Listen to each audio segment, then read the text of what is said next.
cup too. Yeah, Thanks. there we go. Like you're on my show. Yeah. Whose show is this? Is this Discovery in 615 or is this Miss Dig? I don't know, maybe it's MissDigPhoto.com show. Welcome to my talk show. Rob was not aware that this was how it was going to go.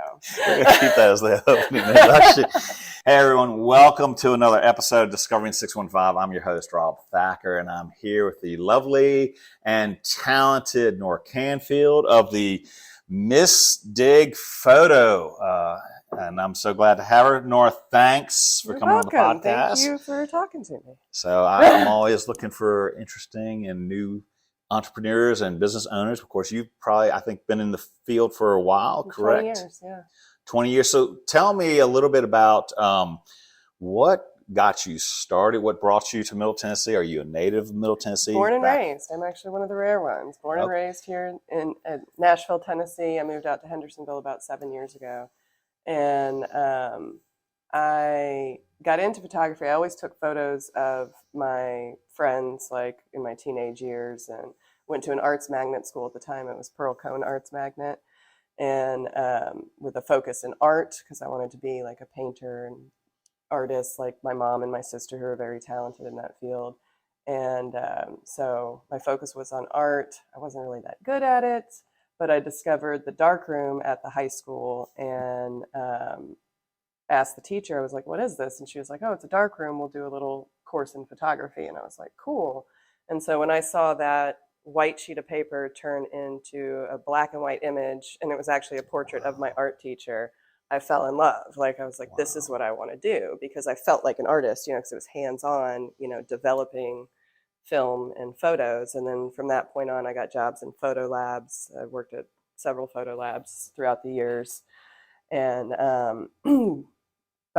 so that's what got me into it.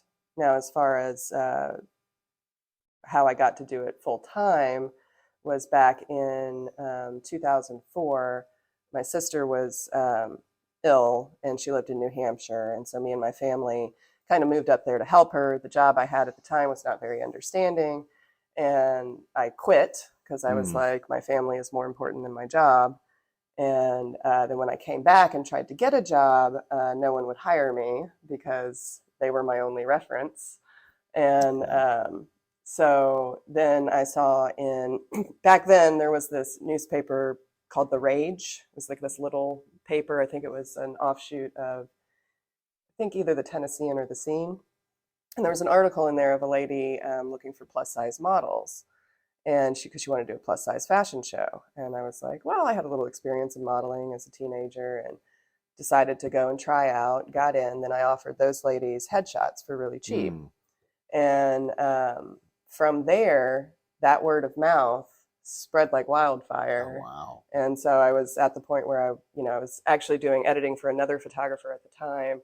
And then I had to stop because I was like, I'm so busy. I have to do my own editing. I can't do yours too. Right, so right, I always thank those ladies, and some of them are still my clients to this day. So that's great. Cool. Mm-hmm. So that's how you got into it. So what was the inspiration then? What love of photography, obviously, but what inspired you, especially to start Miss Diggs, especially the name? Where did that come from? Well, that's a funny story. So when I first started out too, my mother and I were in business together. I would do the shooting and she would do editing and design work and graphic design stuff. So at that time we were called Moi Design Studios, which my mother loves acronyms. Okay. So moi is me in French, right. It means me in French, but as the acronym, it was My Own Images. Okay. And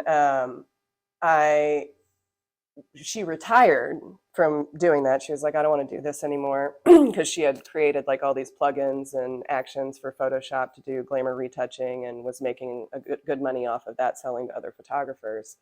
And so I was like, I need to change my name, because I don't do design. Right, and right. Her company that she had for the plugins and actions for Photoshop was called Mama Shan's Digital Imaging Goodies, Miss Dig. And so to kind of be as an umbrella under her, she was like, well, what about Miss Dig Photography? And I was like, I dig it. And so I it love worked it. out. Love So it. Love that's where that name was born. Well, that's great. That's phenomenal. That's phenomenal. So let's get into a little bit. Okay, so you've got you talked about, you touched on this before, and we talked about how you got into it, the artistic side of photography. So because photography is obviously changed. You said you Oh yeah, I were started in developing the film, Yeah. and now it's digital. I fought it too. Okay, that's my next question. Which do you prefer? I mean, so the thing was too is that in shooting film back then, and especially working in photo labs and everything, I always got my film process for free in contact sheets, and I could do my own printing if I brought my own paper, because I was a really, really good printer. Like I was fast. And so when I stopped working at the photo labs, and then going to bring my film to a photo lab to get processed and contact sheets, it was really expensive. And I was like, okay, I guess I will try digital. Right. And now the convenience of digital is that you can see it instantly and know that your lighting is spot on. What I do miss about film, I do miss processing it and printing it. I always love doing that. And then also sometimes just the way it looks, you can tell the difference between film and digital. Like digital is so clean, and film kind of had this like kind of grain or texture to it. Right.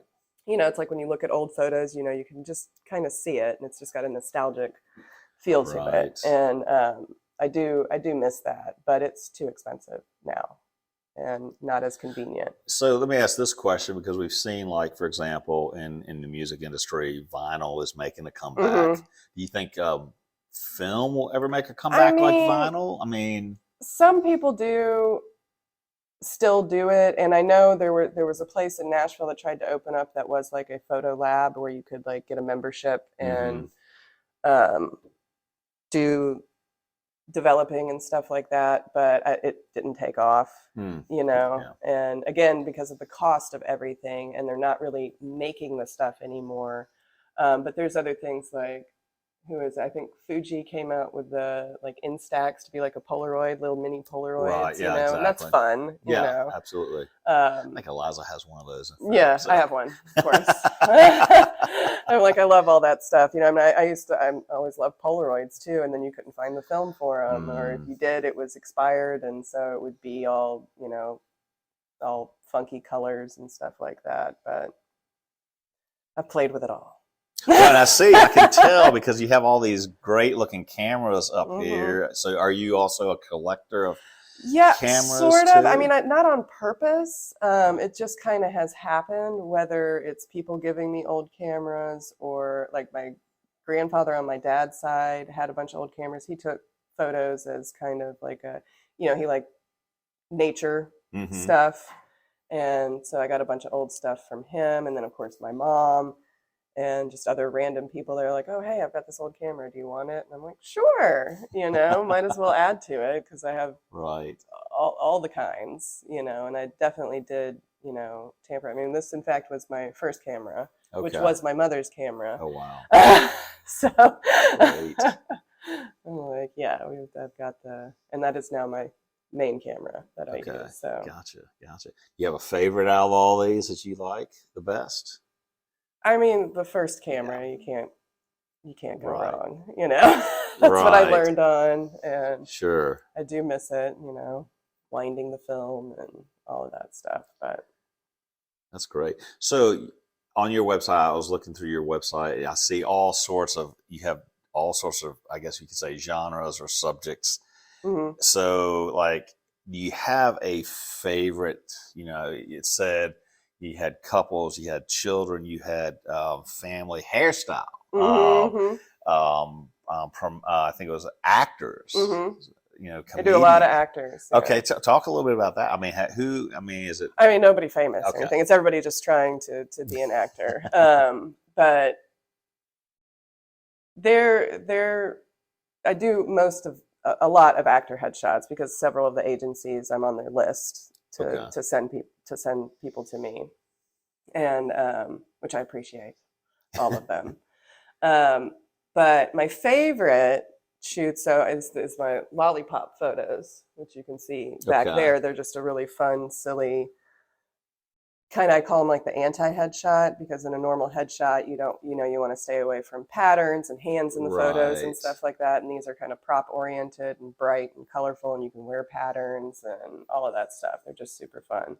They're my favorite. And my mom and I actually came up with that technique back in 2007. Oh, that's cool. And so just and I kind of started out, I used to go to a lot of local stand-up comedy shows, and I was like friends with a bunch of the comics. And, one night I was like, hey, why don't you guys come back to my house? And, I want to try this new thing out on you guys. And so then it became a thing for like all the comics to get lollipop photos. It was kind of cool. It was like, awesome. You weren't a Nashville comedian unless you got a lollipop photo. It's kind of worn off since then, but like back then it was a thing. Maybe you create a new one now, so. But they're my favorite. They're fun because it actually that's that artist side of me too in it. Right. But I also thoroughly enjoy shooting musicians because they're also very creative, and so we bounce ideas off each other and come up with stuff, and that's always really fun. But I do not do weddings. Okay. I'll do engagement photos, but I do not do weddings. I do not do events. I like to keep my low stress.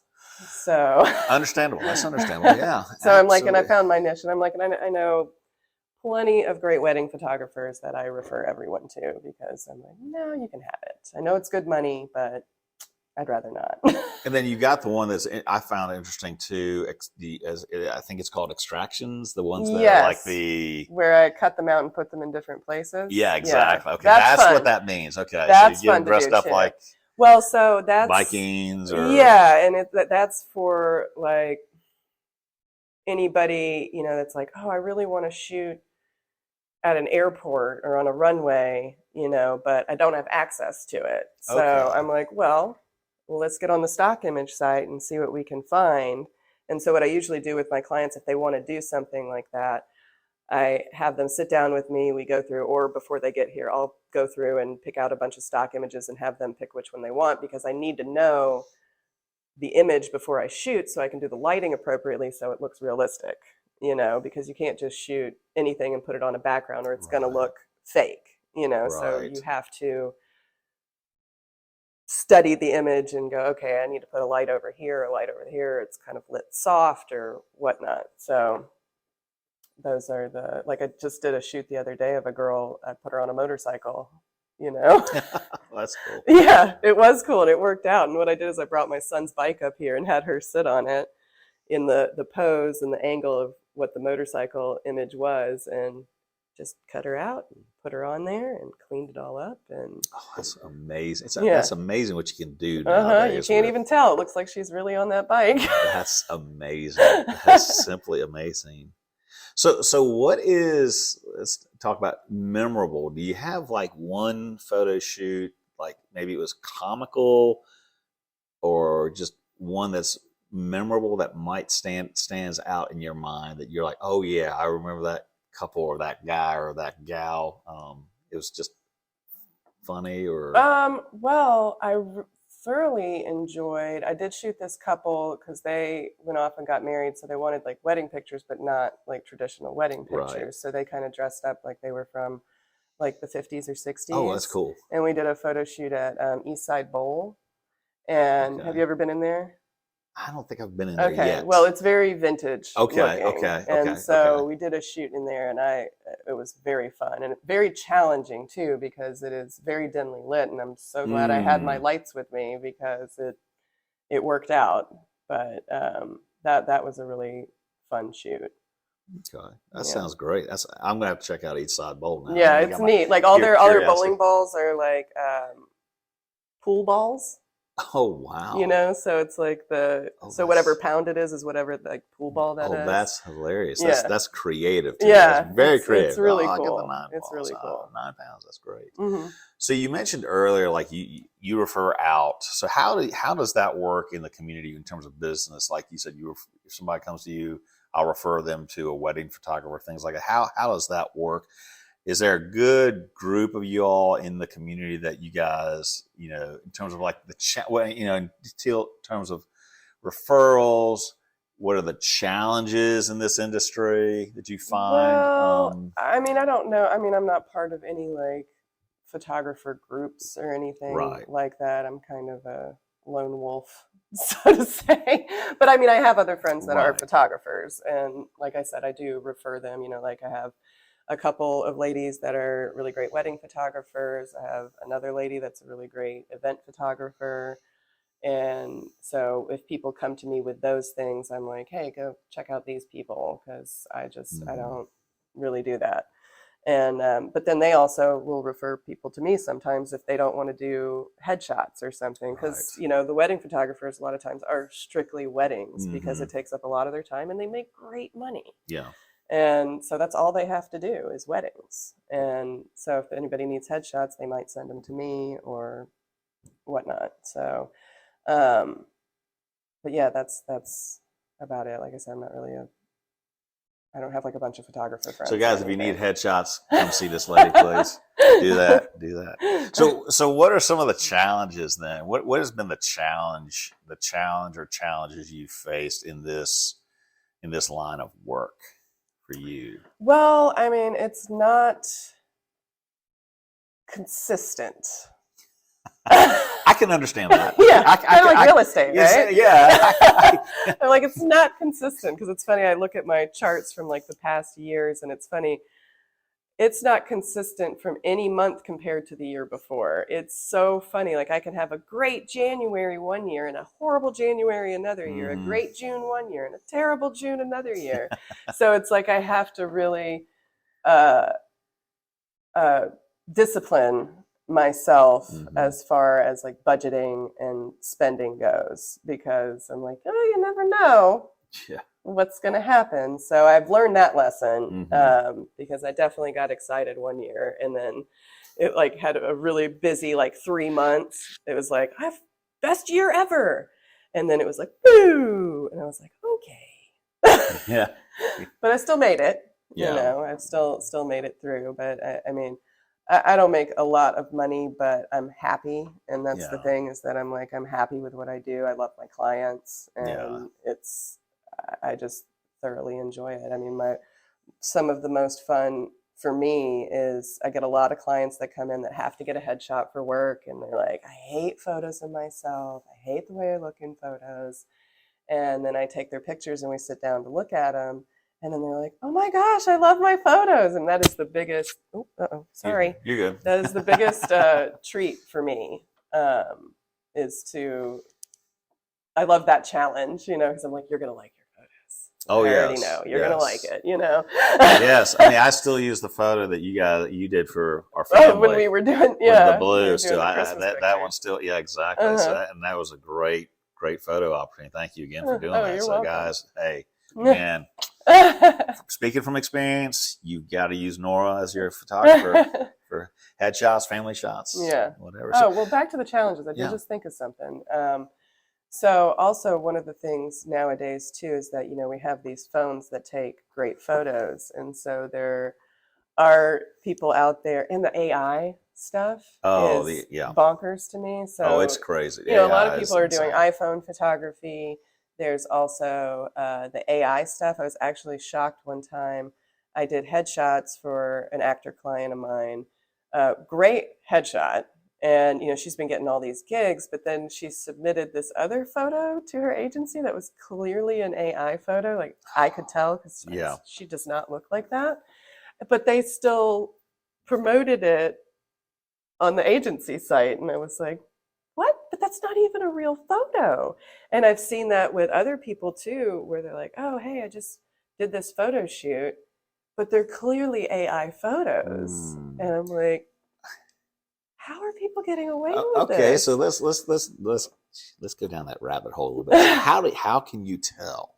Because I mean, I know what you're talking about, but you're a trained professional photographer.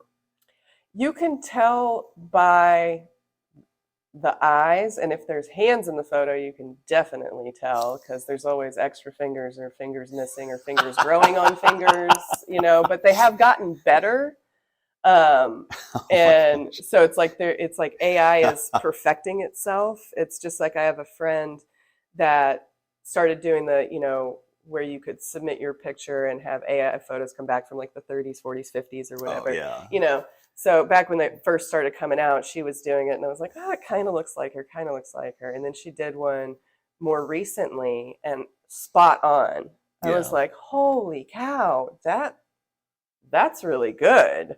Because it really looks like her, but I can tell just by the quality of the image, it's too almost animated looking. And I can tell, like, if you look really close into the eyes, you can tell, I don't know. And it's just like, for me, when someone will bring me like an inspiration photo, like, hey, I really like this kind of lighting. Now, a trained photographer can look at the photo and look especially in the eyes and see what kind of lighting was done, Right. So it's like a map to the photo. Yeah, that's amazing.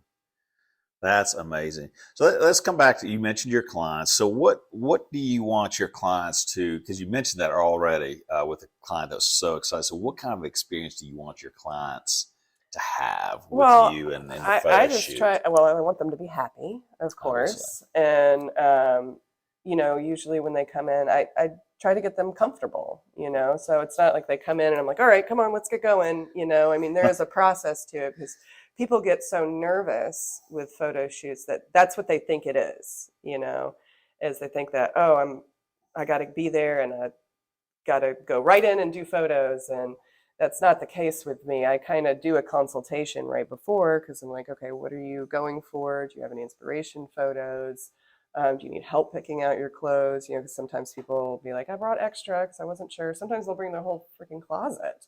And I'm like, okay, it's a little overwhelming, but I'm like, okay, well, let's nix that. Let's do this, And so, make sure I have music playing. I have to have music playing or I can't get anything done. It's really odd right now that there's not music playing, but we can put on the music. Well, I don't know. It's probably with licensing and stuff. Oh, that's true. Yeah. But during the shoot, I always, ask them, what they want to listen to, and so I'll put on that and have them listen to that, so that gets them comfortable. And a lot of times, people will come in really nervous, but then they'll leave giving me a hug, because they're so happy, Right. And I love that. And I'm like, because I'm a people person, and I like people to be happy, and it's very rare that they haven't been, but I do get a couple here and there that are ultra picky, but that's okay. I work it out. Yeah. I haven't had anybody ask for their money back, so well, that's good. That's a good thing. That's a good thing. That's a great thing. Yes. So I'm like, I have not been there. I hopefully won't. Knock on wood. Yeah, exactly. So I'm like, I don't want that. Has there ever been a time, I'll go down this rabbit hole a little bit too. Has there ever been a time where you've had someone and you're just kind of like, I don't think we'd work together well? In your business, you could have that, like even in my business, there's that kind of right of refusal. If you see some things, there's some red flags that come up. We don't have to go into great detail with that. But yeah. I have, but I haven't completely refused them. Okay. Definitely, I can tell some people are ultra picky. Like one of the things is like when they want to see every picture I take as I take it, and I'm like, no. I said this is going to take too much time. And you can look at the end. Like if I keep showing you, like this is going to go on forever. I don't like that, but everybody, like I said, because we're in this digital age where everybody's like, oh, let me get to see it instantly, and I'm like, no, let me do my job. Yeah. Work your magic. There's those, and then there's, some people that are, can be very stiff, and you can tell that they just really don't want to be here, and then I've had some questionable people that I'm still like, okay, I'll make it through, Again, not going to go into detail, but there you go. Yeah. But, I think that's. But I made it through. Now, whether or not, I don't think they've come back, which is fine with me. That's the reality. I think if you own your own business, you're going to run into that. Mm-hmm. And how you conquer that obstacle, that roadblock, if you want to call it that, is so crucial in how you deal with people, how you treat people. Mm-hmm. Yeah, I'd say the only time that I've blocked someone from actually booking is somebody had booked a shoot, and like when you book a shoot with me, you have to pay a 50% deposit. Booked a shoot with me, rescheduled it several times, and then disputed the charge with her credit card company so she could get her money back on the deposit. And I sent all the info to him, and she still won. And so then I blocked her from being able to book for me because I was like, that's not fair. Like, you didn't even call me or anything. So, and you got your money back, and I'm out. So yeah, gotcha. Like that's the only time that I've ever blocked anybody from booking. But well, let me ask this. I know because you live in the Ballantrae area, which is our community, but how has the community as a whole received you? Oh, great. Yeah, and how do you? That's awesome. Yeah, everybody's been super supportive. I've done photos of people in the neighborhood, and it's been really great. I love my neighbors, and we love you too. Yeah. They're like, we all get along. I haven't had problems with anybody. Everybody's... Especially Miss K. Yeah. Shout out to Miss K. So how do you, let me ask you this too. Obviously with photography, you're able to give back. Are there any other ways that you feel like local community give back, and why and let's talk a little bit about that. Why is it important to you to give back into the community? Well, I mean, that's the old school way of things, It's like everybody helping out, just like, when we had the tornadoes here, and everybody, I mean, I had lost all the trees in the front yard, the fence in the backyard, and everybody was out here helping. And, and I've, helped with other people around, like Miss Kay. I help with Kay. I love her. We love her. She's my quasi grandmother. We have adopted each other. And, and I'm always sharing my food because I love to cook. And, the best pimento cheese. Jalapeno. Thank you. Pimento cheese.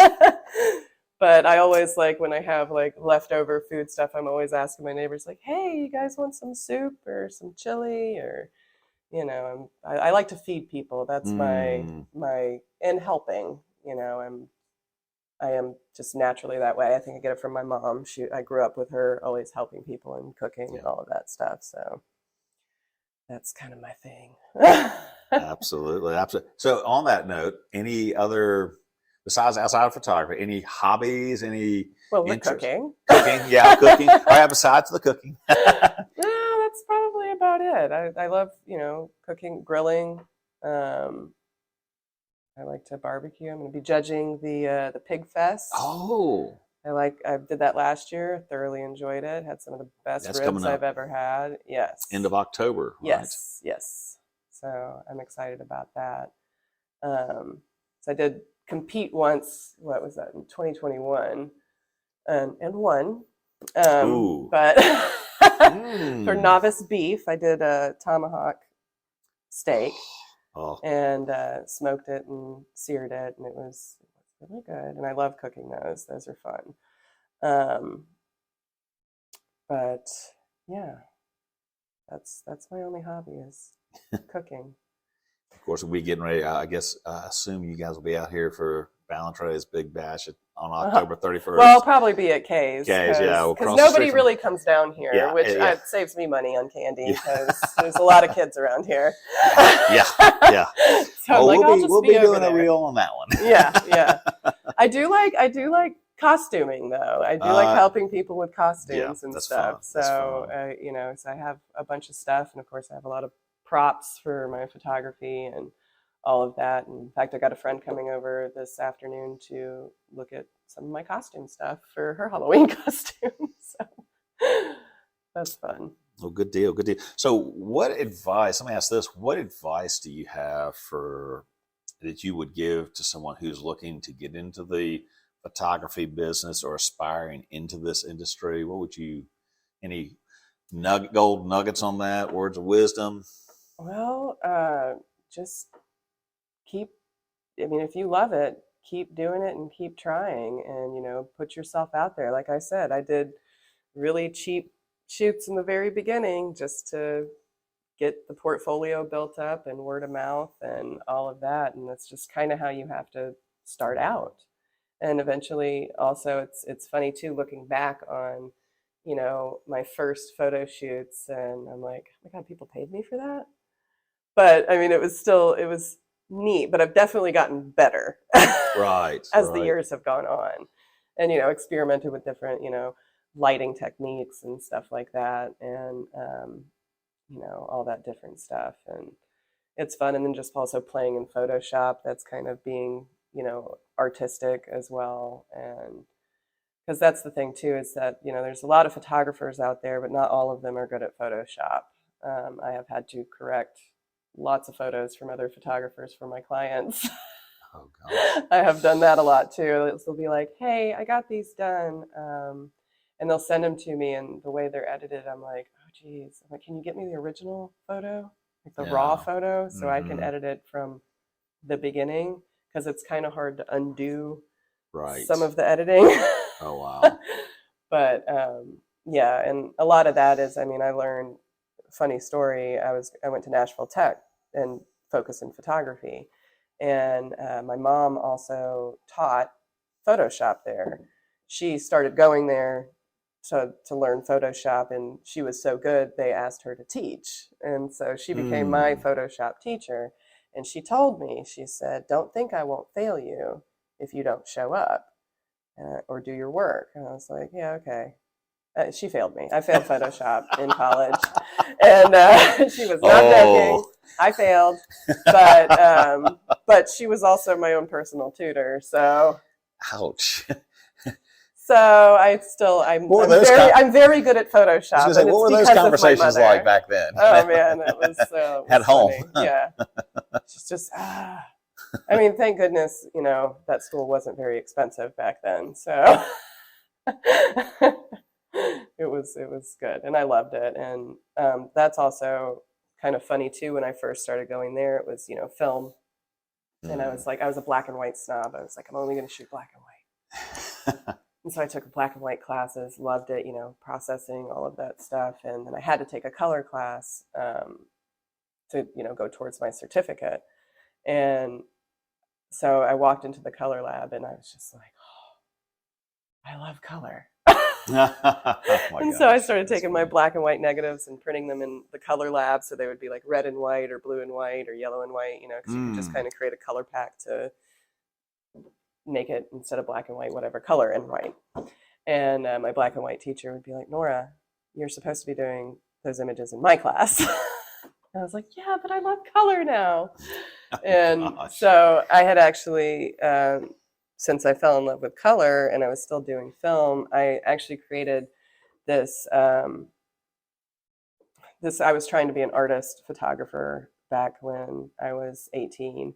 And I would, actually, I guess it started in 97, so 17. So I would paint people with fluorescent paint and shoot them under black light. Okay. And I can show you some samples of that later. But that'd be cool. And I would shoot that with film. And again, you can see the quality of it. You see the grain and all of this stuff, And so I would have art shows and all of that, and hoping I would, I sold several, but clearly not enough to like get famous or live off of it. And just eventually kind of retired it because it was a very long process. I mean, it was probably like a 4-hour process. Oh, wow. And then the cost of getting the film developed now, because I did try it digital. Mm-hmm. I did a couple people with digital, and it's not the same. It's just not the same. No. And so I was just like, oh, well, I guess I'll just retire it. So I got rid of all my black lights and all my fluorescent. What was the issue with it in terms of the digital not being the same? It just did not have the same depth to it like the film did. It just it looked digital, right? Because it's like there's pixels instead of grain, Gotcha. So it's like it didn't translate the way that it used to. And so I just was like, no, well, and plus I was, making money doing commercial photography. Right. So I was like, okay, well, this is what I should do because this is more in demand. Because Okay. the other thing I realized too, it's hard to sell pictures of people to other people that don't know the people.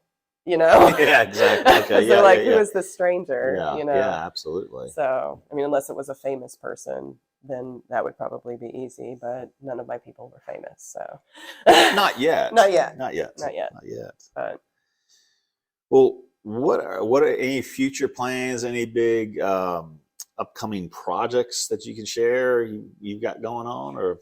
well, I'm taking a trip to Ohio to do a photo shoot for a school. This program that basically takes kids in and tries to give them different experiences, and because they, inner city kids that don't have access to maybe travel or do things. This program like kind of takes them around. Maybe they'll go to a nice restaurant and stuff like that. So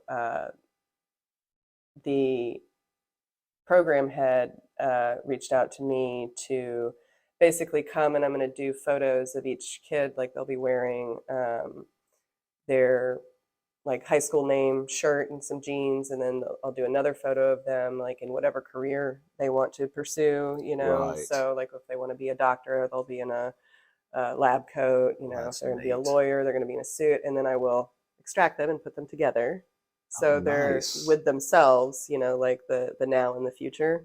Oh, that's so cool. Then I also, just as a bonus, I threw in to do professional headshots of each student too, because I was That's like, great. just so they can have, because they're all seniors in high school, Okay. and so just so they can have a headshot for future job, Right. Mm-hmm. So that's a cool, fun project. I'm excited about that. That's coming up in November. So yeah. Trip to Ohio. Yep. Sounds good. Yep. Sounds good. Well, Nora, is there anything else you'd like to add to all this? I mean, as we wind down here, no, I don't know. So. You're the one that's supposed to interview me, Rob. What now? I said, you're the one that's supposed to interview me. Yeah, that's true. Rob. Yeah. Well, we're doing the interview. Even though it looks like my show. But yeah, it does look like so on that take, guys, if you're looking for a phenomenal photographer, this lady knows what she's doing.